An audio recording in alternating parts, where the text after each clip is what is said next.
நான் இவ்வளவு என்ன பேசும்போது கூட அந்த தங்கச்சி சொன்னாங்க, வைப்பு கூல் சுரேஷ் அப்படின்னு. அப்போ நான் அவ்வளோ வைப்பாக இருக்கிறேன் அப்படின்னாக்கா, என்னை அந்த அளவுக்கு காட்டியது இந்த கேமராக்கள் தான். அந்த கேமரா இல்லை என்றால் இந்த கூல் சுரேஷ் இல்லை.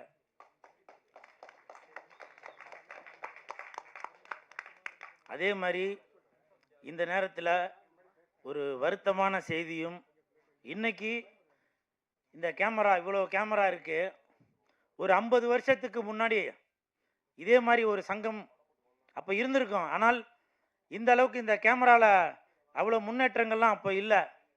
அப்படி ஒரு 50 வருடத்திற்கு முன்னால் இந்த மாதிரி ஒரு சங்கம் ஒன்று இருந்துருச்சுன்னா, இன்று நம்ம திரு நல்லக்கண்ணு ஐயா அவர்களை நம்ம இழந்தே இருக்க மாட்டோம். இன்னைக்கு நல்லக்கண்ணு ஐயா அவர்கள் ஒரு அரசு மருத்துவமனையில் இறந்திருக்காரு. ரொம்ப வேதனையா இருக்குங்க, ரொம்ப வேதனையா இருக்கு. அன்னைக்கு நான் யாரையும் புண்படுத்தணுன்றக்கா சொல்லவில்லை. இப்போ உள்ள அந்த கேமரா டெக்னாலஜி, ஒரு சின்ன ஒரு பிஸ்கட் பாக்கெட்டை கொடுத்தா கூட உடனே அதை போட்டோவா வீடியோவா எடுத்து, சார் ஒரு போட்டோவா வீடியோவா எடுத்து நாங்கள் சமூக சேவை பண்ணியிருக்கோம் அப்படின்னு சொல்லி காட்டிட்டு இருக்க இந்த காலத்தில் 101 வயதை கடந்த நல்லக்கண்ணு ஐயா அவர்கள் பல விருதுகள் வாங்கியவர். தமிழக அரசால் தமிழர் விருது வாங்கியவர், அம்பேத்கர் விருது வாங்கியவர்.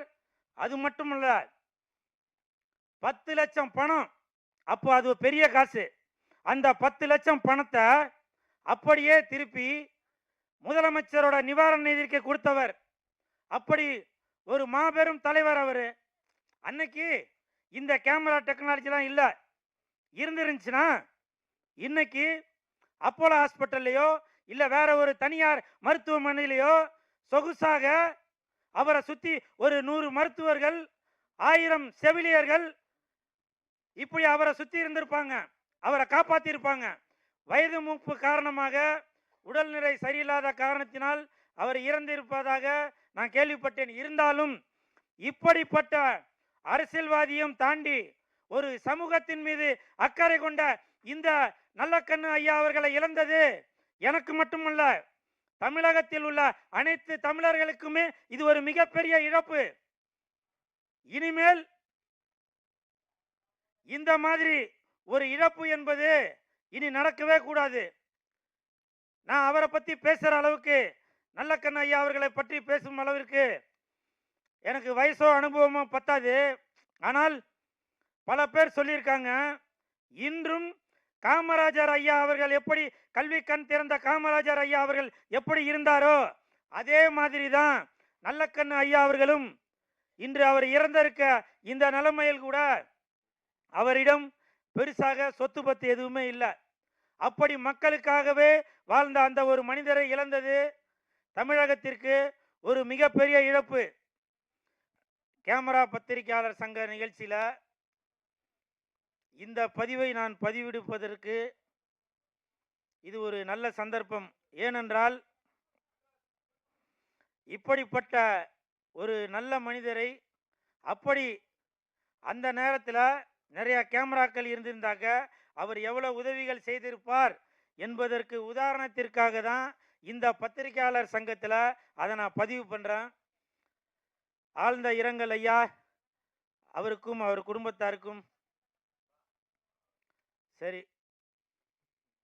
இந்த பத்திரிகையாளர் சங்க நிகழ்ச்சி மிக சிறப்பாக போயிட்டுருக்கு. என்னை அழைத்த அனைத்து நிர்வாகிகளுக்கும் என் மனமார்ந்த நன்றியை தெரிவித்துக் கொள்கிறேன். முக்கியமாக மணி அவர்கள், பாலா அவர்கள், மோகன் அவர்கள்.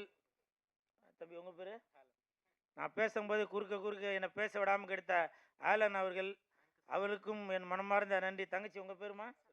சத்யா அவர்களுக்கும். தம்பி சூர்யா. ஓகே, இதுக்கு மேலே பேசினா அவங்க சண்டைக்கு வராங்க, எப்போ முடிக்க போகிறீங்கன்னு. அதனால் அனைத்து நண்பர்களுக்கும் என் மனமார்ந்த நன்றி. இப்போவும் சொல்கிறேன், நான் கேமராக்காக சொல்ல, இன்றைக்கி நான் இந்த அளவுக்கு இருக்கேன் அப்படின்னாக்க அதற்கு காரணம் கேமரா தான்.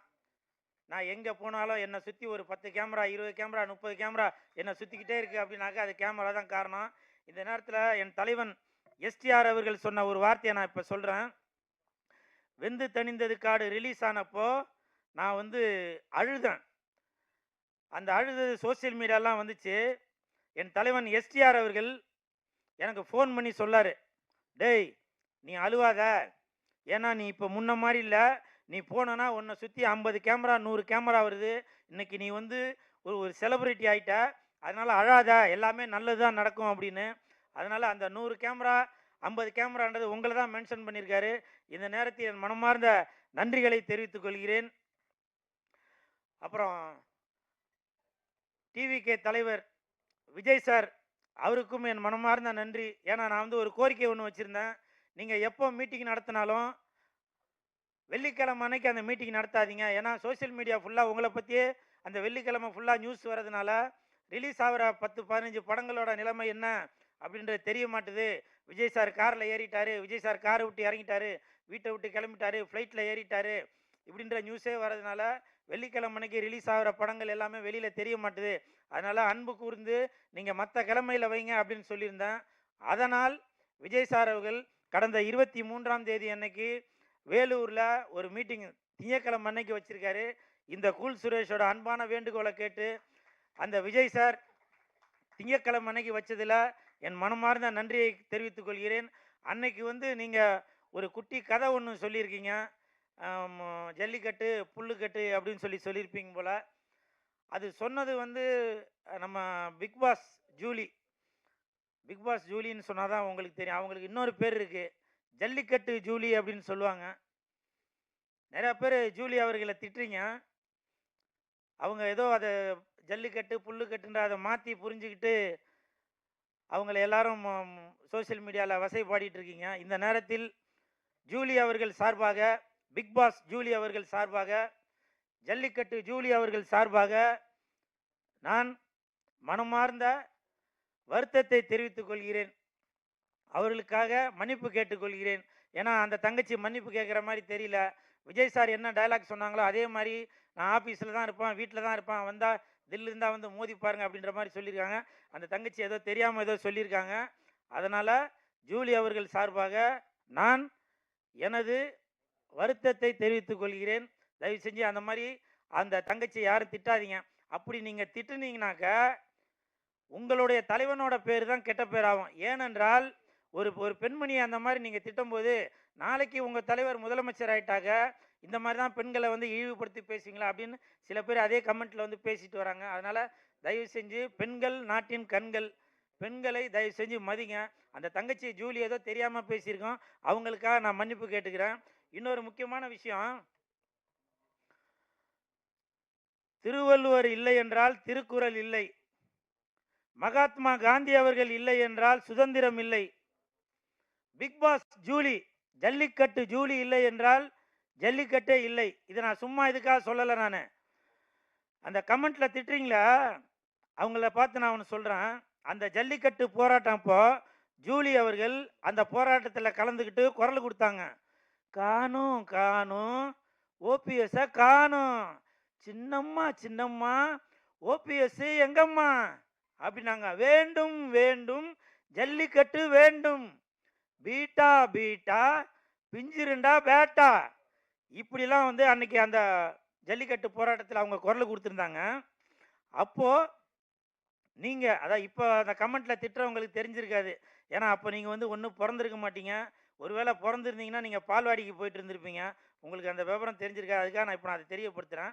அப்போது அந்த தங்கச்சி பிக் பாஸ் ஜூலி ஜல்லிக்கட்டு ஜூலி அவர்கள் அன்னைக்கு அப்போ குரல் கொடுத்தப்போ அப்போது நீங்கள் எல்லாம் சொல்லியிருந்தீங்க, ஆஹா பிக் பாஸ் ஜூலி தான் வீர தமிழச்சி, இவங்க தான் தமிழச்சி, இவங்க தான் வெள்ளக்காட்சி, இவங்க தான் ஜப்பான் காட்சி, இவங்க தான் நீக்குற காட்சின்னு அப்போ பெருமைப்படுத்தி பேசுனீங்க. இப்போ அதே வாயி இப்போ எல்லாரையும் வந்து திட்டி பேசுகிறீங்க. அப்போது உங்களுக்கு வந்து ஜால்ரா போட்டு பேசினாதான் உங்களுக்கு பிடிக்குமா? அந்த தங்கச்சி எந்த கட்சியை சேர்ந்தவங்க என்னன்ற எனக்கு தெரியல. ஒருவேளை அந்த தங்கச்சி ஏதாவது தெரியாமல் பேசியிருந்தால் அவரது சகோதரன் சார்பாக பிக் பாஸ் ஜூலிக்காக நான் உங்களிடம் மன்னிப்பு கேட்டுக்கொள்கிறேன். நீங்கள் அந்த கமெண்ட்டில் ஆத்தா அம்மா அவளே இவளே அப்படின்னு சொல்லி பேசுகிறது அடுத்த மாநிலத்துக்காரன் பார்க்கும்போது நமக்கு தான் அது ஒரு கெட்ட பேர். சரிங்களா? இந்த நேரத்தில் அன்பளிப்பாக பிக் பாஸ்